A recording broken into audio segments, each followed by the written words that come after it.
বাইরে কোনো মাল যাচ্ছে না। 2024 সালে এইরকম সময় 18 টাকা 20 টাকা কিলো ছিল। 2025-এ 2 টাকা 2.5 টাকা কিলো। এখন কৃষক কি করবে?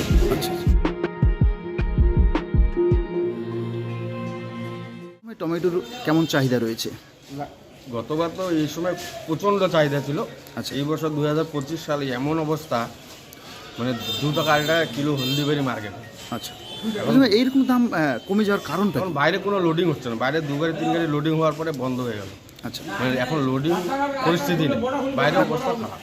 বাইরে মাল যাচ্ছে না। বাইরে কোনো মাল যাচ্ছে না। এই সময় তো সবে টমেটো লাগলো, প্রতি বছর এই সময়টা ভালো দাম থাকে। হ্যাঁ, গতবারে 2024 সালে এইরকম সময় 18 টাকা 20 টাকা কিলো ছিল। আর হলদিবাড়িতে আজকের ডেটে, আজকে 2025-এ 2 টাকা 2.5 টাকা কিলো।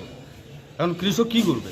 আচ্ছা, আমরা ছোটো মোটো ব্যবসায়ী। আচ্ছা, বলছেন কেমন লোডিং হচ্ছে প্রতিদিন?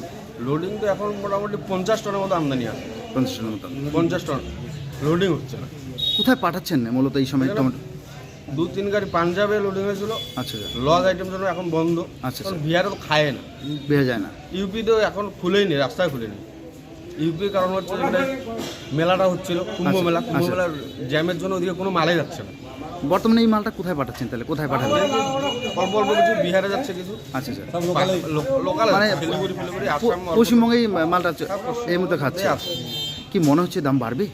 এখন 15 দিন কোনো গল্প নেই। আচ্ছা। 15 দিন পরে কিছু হয়তো হতে পারে। বাইরের লোকাল যেগুলো আছে, লোকালগুলো যদি ওদিকে শেষ হয়ে যায় তাহলে হলদিবাড়ি বাজার হতে পারে, মানে দাম বাড়তে পারে আশা? বাড়তে পারে, কোনো আশা নেই। আচ্ছা, তাহলে তো এই বছর টমেটো চাষ করে চাষিরা সেরকম লাভবান হতে পারলেন না। কোনো লাভবান হওয়ার পরিস্থিতি নেই, মানে রাস্তায় নেই। হ্যাঁ, রাস্তায় নেই। সব পয়সা সারে খেয়ে ফেললো। আচ্ছা, কি নাম দাদা আপনার? আমার নাম রাহুল সরকার। কি দায়িত্বে রয়েছেন? না, আমি এমনি ব্যবসায়ী, টমেটো ব্যবসায়ী। টমেটো ব্যবসায়ী। ধন্যবাদ দাদা।